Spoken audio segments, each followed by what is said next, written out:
Grabe, nagtakbuhan, oh. Grabe. Oh. Biglang nagtakbuhan yung mga bata. Grabe ka talaga, PBBM. Good morning po, Ma'am Ninita Umani. Good morning po. Nasa loob na po tayo ng Malacanang, mga kababayan.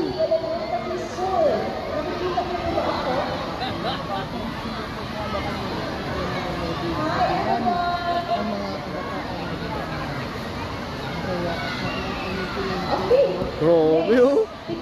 Sobrang saya ng mga bata, oh. Yan talaga. Yan yung hindi kaya ng iba. Kasi ang Pangulong BBM talaga, ay makikita nyo sa kanya na talagang lapitin siya sa mga bata. Diba? Tingnan nyo. Grabe. Magandang araw po sa ating mga kababayan Luzon, Visayas at Mindanao. Magandang araw po. Nandito po tayo ngayon sa loob po ng Malacanang, dito po sa Kalayaan Ground. Kasama po ang libo-libong mga kabataan na nandito po ngayon na nakikisa sa ating Pangulo at taon-taon na ginagawa ho ng ating Pangulong Bongbong Marcos dito po sa Malacanang tuwing December.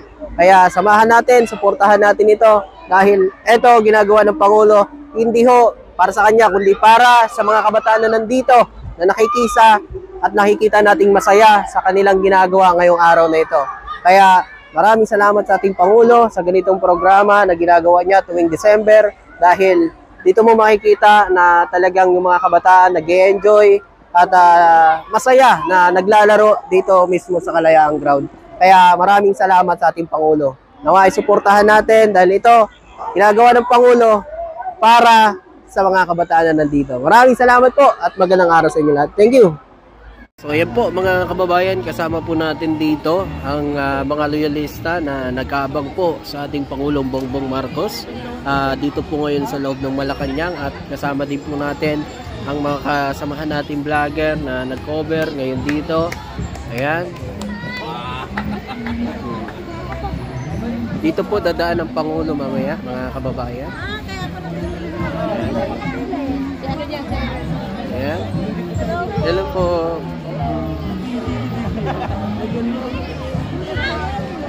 Hello sir.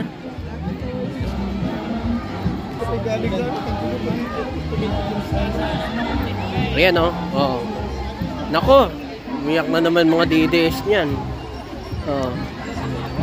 Mga loyalista, nag-aabang na ho sa ating Pangulong Bongbong Marcos. Ay, mga sikat na vlogger oh. Ayan. Pangulong Ferdinand R. Marcos Jr. kasama po ang ating unang ginang Luis Araneta Marcos.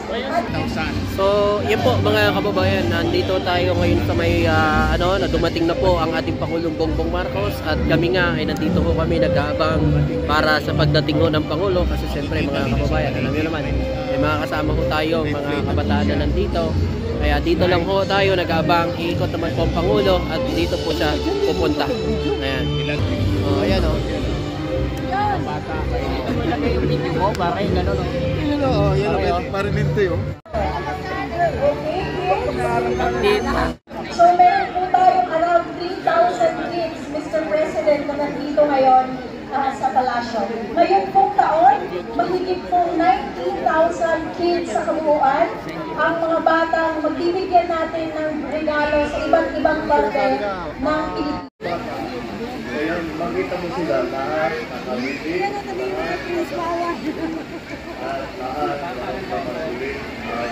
kami sa Pasko. Kaya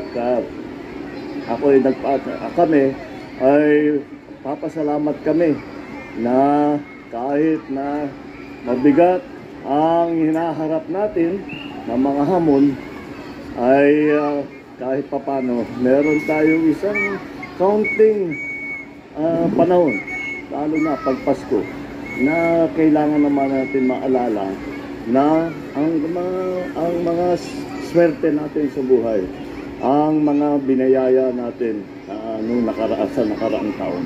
At ang pinakamalaking biyaya, the biggest treasure that we have here in the Philippines are these, our children. the future of our country.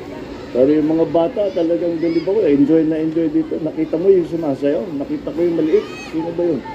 With feelings eh. Talagang napapasabay ko. Tama yan, mag-enjoy kayo.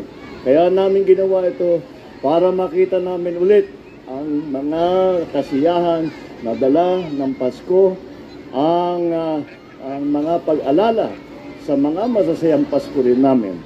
At kayo mga bata, kayo ang nagdadala niyan para sa amin. Kaya maraming salamat. Welcome ulit sa Malacanang Palace. Talagang nabubuhay namin. Alam mo, kami mga nagtatrabaho sa pamahalaan, kapag kami nakikita namin kayo, naaalala namin. Kaya kami nagtatrabaho, hindi para sa sarili namin, kung hindi para sa inyo. Kaya tumitibay ang loob namin, lumalakas ang loob namin, nagiging kami mas masipag kapag nakikita kayo namin. Kayo ang dahilan sa lahat ng aming ginagawa. Kaya Merry Christmas sa inyo lahat. Maraming salamat sa pagdala ninyo ng saya dito. Merry Christmas. Happy New Year. Maraming salamat po, Mr. President. Natin ang unang 30 bata. Pangungunahan po ito ng ating Pangulo, ng ating unang ginang, kasama din po si Sir Vinny. Paalala lamang po, lahat po ng mga bata ay makakatanggap ng regalo. So, maaari lamang po pumila tayo ng maayos. So, 30 kids po ang unang mabibigyan. Mamaya po, the rest of the kids will be given gifts before you go home. Okay? So, pila po tayo ng maayos.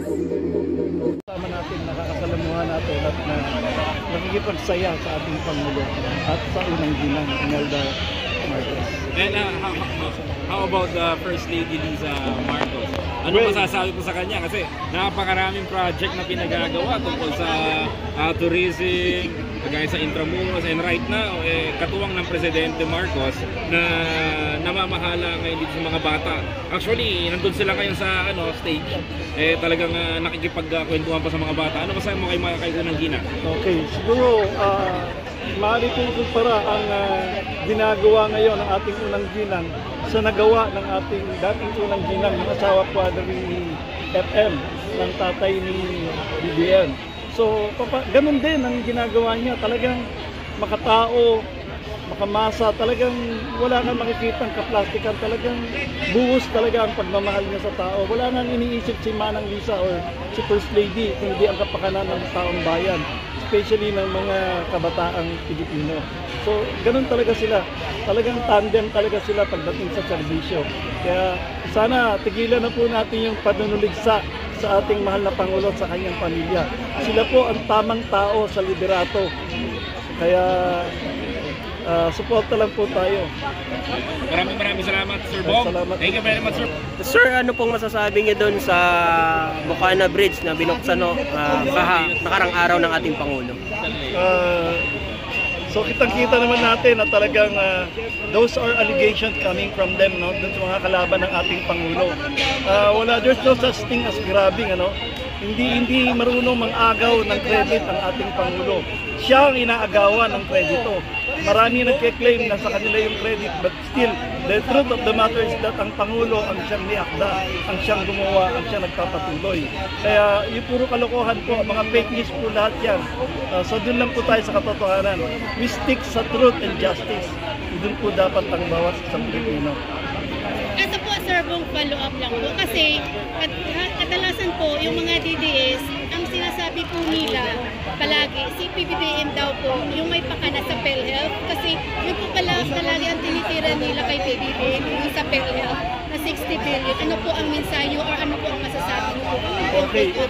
Malinaw na ipinaliwanag naman mismo ng ating Pangulong BBM kung ano ang nangyari tungkol sa PhilHealth. They are all entitled to their personal opinion.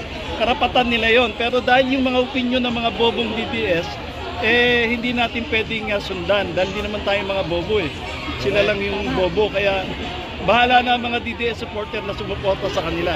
I'm sorry, but that's the reality of it. Hindi si BBM. Si BBM po ay walang ginagawang anomalya. Puro bintang lang na ginagawa sa kanya, kaya wag po natin silang iintindihan. Wala pong katotohanan lahat yun.